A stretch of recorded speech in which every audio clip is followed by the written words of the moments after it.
আমি সেই মেয়েটি, সেই মেয়ে যার জন্মের সময় কোনো শাঁখ বাজেনি, জন্ম থেকে যে জ্যোতিষীদের ছকে বন্দি, যার লগ্ন রাশি রাহুকেতুর দিশার খোঁজা হয়েছে না তার নিজের জন্য নয়, তার পিতার জন্য, তার ভাইয়ের জন্য, তার স্বামীর জন্য, তার পুত্রের জন্য।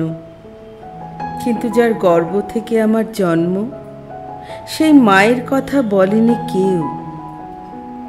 আমি সেই মেয়েটি যে জন্ম থেকেই বিবাহের জন্য বলি প্রদত্ত, যার বাইরের চেহারা চোখ নাক মুখ ত্বক চুল রং নিয়েই দর কষাকষি, কালো না ফর্সা, খাদা না টিকালো, লম্বা না বেটে, কুতকুতে না টানা টানা, যার মাথার বাইরেটা নিয়েই সকলের ভাবনা, মাথার ভেতরটা নিয়ে কারো কোনো মাথা ব্যথা নেই। আমি সেই মেয়েটি যে ছোটবেলা থেকে শুনেছে জোরে জোরে কথা বলতে নেই, ছুটতে নেই, চেঁচাতে নেই, হাসতে নেই, এমনকি কাঁদলেও তা লুকিয়ে লুকিয়ে। আমি সেই মেয়েটি যাকে বলতে নেই খিদে পেয়েছে, ঘুম পেয়েছে, ক্লান্ত লাগছে, আর পারছি না, আর পারছি না। আমি সেই মেয়েটি খেলার জন্য যার হাতে তুলে দেওয়া হয়েছে পুতুল, পুতুলের আদর পাওয়ার জন্য, পুতুলের সংসার বানাবার জন্য। আমি সেই মেয়েটি যে গত কোনো শতাব্দীতে 5 বছর বয়সে মালা দিয়েছি গঙ্গা যাত্রীর গলায়, কুলীন ব্রাহ্মণের 365তম স্ত্রীর অন্যতমা হয়ে স্বামীর গরবে হয়েছি গরবিনী। একাদশীর দিন অবুজ দশমীর বালিকা তৃষ্ণায় আটক ঘরের মাটি লেহন করতে করতে প্রাণ ত্যাগ করেছি। সন্তানের পর সন্তান জন্ম দিতে দিতে মুখ থুবড়ে পড়েছি সূতিকাগারে, জ্বলে পুড়ে মরেছি সতীদাহে। আমি বুঝতে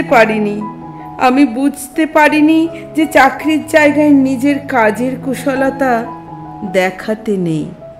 আমি বুঝতে পারিনি যে তার প্রেমিককে তার প্রেমপত্রের ভুল বানানগুলো ধরিয়ে দেওয়াটাই আমার ভুল হয়েছিল।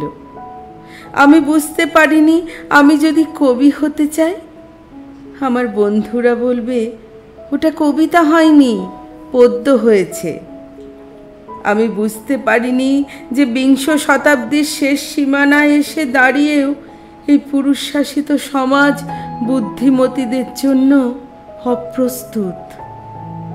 আমি সেই মেয়েটি যে দেখেছে একটি নারী কেমন করে নিছক মেয়ে ছেলে বনে যায়, চরিত্রের উল্টো দিকে হেঁটে যায় সফল স্বামীদের গিন্নিরা। শিক্ষার চেয়ে উজ্জ্বলতা পায় বেনারসি শাড়ির ফুলকি, বুদ্ধির চেয়ে দীপ্তিমান হয়ে ওঠে অন্ধকারের হীরা পান্নারা। আমি সেই মেয়েটি, জানেন, আমি সেই মেয়েটি যে জীবনের কয়েকটি বছর কেবল ভুলের পর ভুল পুনরূপী ভুল করে চলেছি। অন্ধকারের দিনে ফিরতে পারি না বলেই কি আমি অপমানের জ্বলন্ত কয়লার ওপর দিয়ে হেঁটে যেতে চাই দুঃখের দিকে?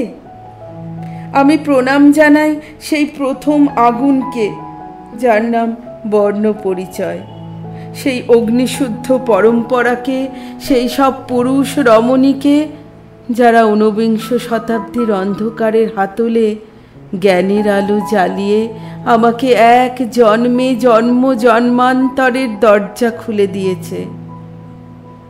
আজ আমি প্রেমের জন্য ফেলে যাচ্ছি আরাম, শোকার্জিত সাকান্যের জন্য ফেলে যাচ্ছি কৃতদাসের চর্বচস্য, জেগে থাকার জন্য ফেলে যাচ্ছি ভাত ঘুম, যন্ত্রণার জন্য ফেলে যাচ্ছি সুখ, জ্ঞানের জন্য ফেলে যাচ্ছি অন্ধতা, আনন্দের জন্য ফেলে যাচ্ছি সাফল্য, অমৃতের জন্য ঐশ্বর্য। আমার হাতে জ্বলছে দিশারীদের শিক্ষার মহান আগুন। আমি সেই মেয়েটি। আপনারা নিজের দর্পণে দেখে আমাকে চিনুন, আমাকে চিনুন, আমাকে চিনুন।